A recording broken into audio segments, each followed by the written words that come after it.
Bonjour, bienvenue sur la construction du réseau de Wissonheim et de son extension. Deuxième vidéo du workshop sur l'aérographe. Alors dans la première vidéo, j'étais resté volontairement très générique pour vous exposer un petit peu les différentes problématiques de l'aérographe. Aujourd'hui, je vais vous parler spécifiquement du matériel que j'ai et pourquoi j'ai ce matériel. Donc je vous propose qu'on commence tout de suite avec le premier aérographe que j'ai. C'est celui que je me suis acheté quand j'étais étudiant en art graphique. C'est l'Aéropro de chez Hansa 281.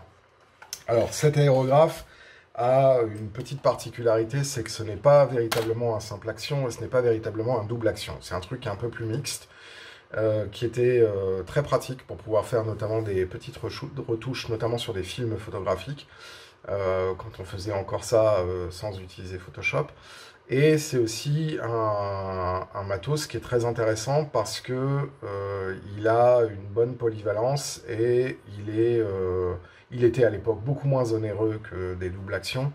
Et il donne un résultat qui est tout à fait satisfaisant pour pouvoir faire des travaux, notamment des travaux de patine et de vieillissement. Le seul petit reproche que l'on pourrait avoir, c'est qu'il a un godet par gravité, et que ce godet est relativement petit, en fait. Donc pour pouvoir faire des grandes surfaces, il faut très régulièrement remplir le godet. Ce qui peut poser quelques petits problèmes. Alors ensuite, après, qu'est-ce que l'on peut dire? À la différence des doubles actions, et comme les simples actions, en fait, quand on actionne la gâchette, on vient appuyer sur le piston qui se trouve en dessous, qui est le piston d'admission d'air. Voilà, et donc quand on appuie sur le piston d'admission d'air, ça ouvre la valve, et du coup, ça envoie l'air.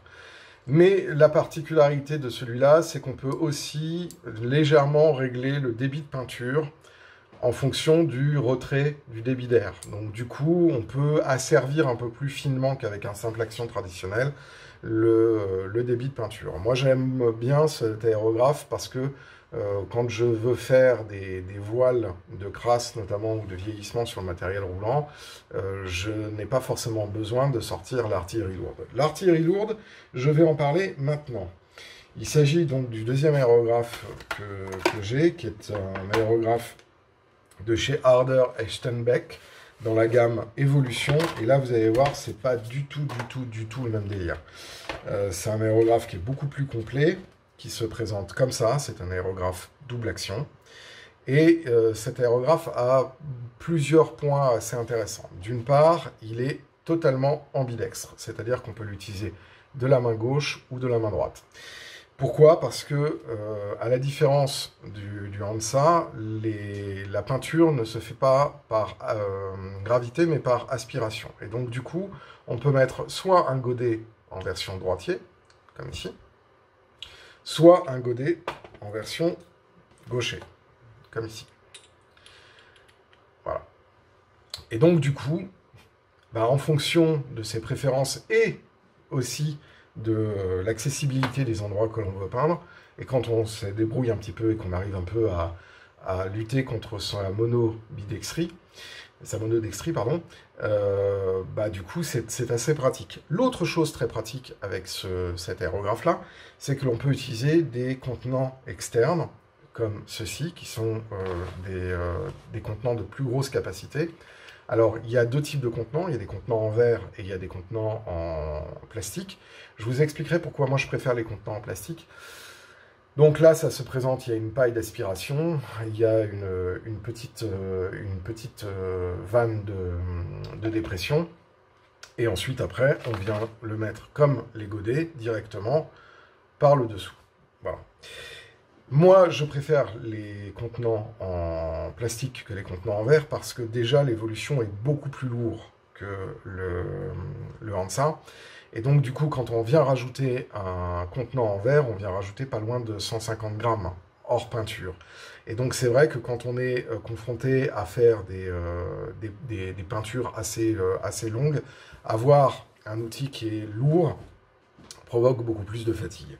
Donc l'intérêt de l'évolution, c'est vraiment ça, c'est-à-dire qu'on peut utiliser soit des godets, soit des réservoirs externes un peu de plus grande capacité. Alors ensuite, après, Comme beaucoup d'aérographes, on peut choisir le type de connexion et soit on utilise une valve à embout comme ça, soit on vient directement sur le pas de 1/8 mettre le flexible. Alors, petite astuce par rapport au flexible, ce flexible a une fâcheuse tendance, et tous les utilisateurs d'aérographe vont vous le dire, à emmerder l'utilisateur, parce qu'on ne sait pas où le mettre, etc. Donc là, pour ça, il y a une technique. Et la technique, c'est d'enrouler, en fait, voilà, le câble, de telle façon à ce qu'il vienne contre votre paume, il enroule votre bras, et donc du coup, en vous donnant le bon lest, vous pouvez régler la trajectoire du câble, et dans ce cas-là, il ne vous dérangera plus. Voilà, donc ça c'est une petite astuce. Du coup, l'utilisation de la position de la main ne se fait pas comme ça. Si vous le faites comme ça, vous allez fatiguer votre index. Il faut reposer et mettre la gâchette sur légèrement la pliure. Voilà. Comme ça, quand vous appuyez et que vous le tirez vers l'arrière, vous ne fatiguez pas votre doigt. Et vous ne fatiguez pas non plus votre poignet, puisque le câble, vous n'avez pas besoin de le tenir, il est enroulé autour de votre avant-bras. Donc ça, c'est une technique qui va vous faire gagner du temps et va vous permettre d'éviter de perdre de la précision, parce que le machin se brinque-balle partout. Voilà. Donc ça, ce sont les deux aérographes que j'utilise. Bien évidemment, il y a une petite particularité avec l'évolution, c'est qu'on peut changer la buse et le gicleur de protection. Donc la buse, c'est une tige métallique. Alors, on y accède par l'arrière. Voilà. C'est la tige métallique qui est ici. Et le gicleur de projection, c'est ce qui est devant, ici.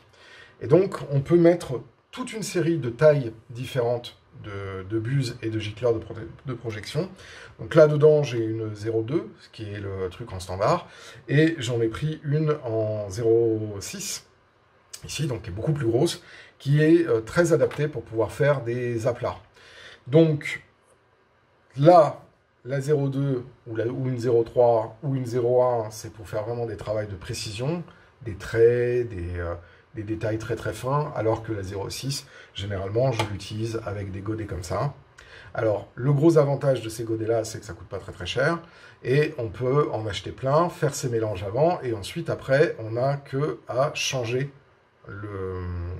comment s'appelle, le godet directement. On vient le plugger et on peint. Voilà. C'est très intéressant, effectivement, quand on a des gros... des endroits assez importants pour faire de la patine. Vous allez voir que je vais utiliser essentiellement ça quand je vais faire le weathering des voies, avec effectivement mon mélange qui aura été fait, parce que ce genre de petit godet se vide très très rapidement.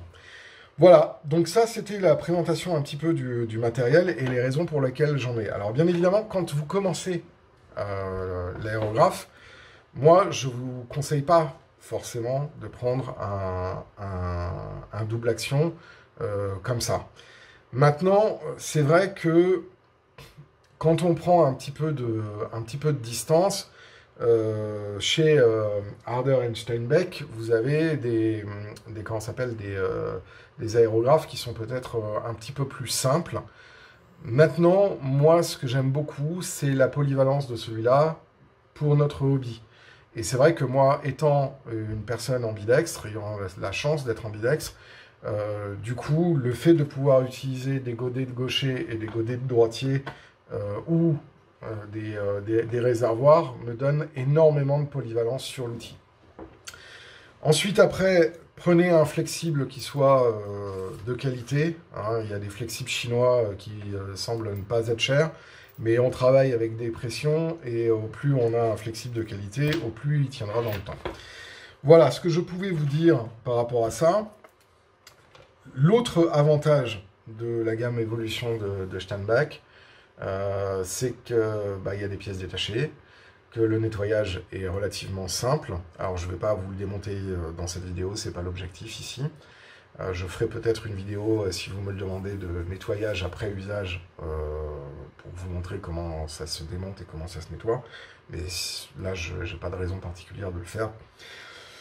Voilà. Donc, moi, sur l'usage, je suis... malgré le fait que maintenant j'ai un Harder Echtenbeck, un Evolution, je continue à utiliser mon AeroPro d'Ansa, parce que, comme je vous le disais dans le début de la vidéo, il y a vraiment deux types d'usages qui sont pas du tout, qui nécessitent pas du tout les mêmes interventions. Alors, l'autre chose qui est assez importante, c'est que vous allez utiliser ça avec de l'air comprimé. Donc, que ce soit avec un mini compresseur ou un gros compresseur, vous n'allez pas avoir le même résultat si vous utilisez votre aérographe avec une pression de 1 bar ou une pression de 2 bars ou 2 bars et demi. Là, le Ansa est conseillé à 1 bar, 1 bar et demi. C'est sa pression d'utilisation. L'évolution, lui, peut monter jusqu'à 2 bars et demi. Donc, aussi, en fonction des aérographes que vous allez choisir d'avoir, si vous voulez en avoir plusieurs, choisissez donc le compresseur qui va en accord avec tout ça. Voilà. Ça, c'était la présentation un petit peu générale des deux aérographes. Je vous montrerai dans d'autres vidéos des utilisations sur site ou des utilisations hors site, que ce soit pour de la patine ou que ce soit pour de la peinture. Si vous avez des questions, n'hésitez pas à les mettre dans l'espace commentaire. D'ici là, je vous souhaite à toutes et à tous une très bonne semaine. Je vous dis à très bientôt pour d'autres vidéos sur la construction du réseau de Wüstenheim et de son extension. Et n'hésitez pas à vous abonner à la chaîne si ce n'est pas déjà fait et à nous mettre un petit pouce bleu, ça nous fait plaisir et ça permet d'augmenter le référencement de la chaîne. À très bientôt!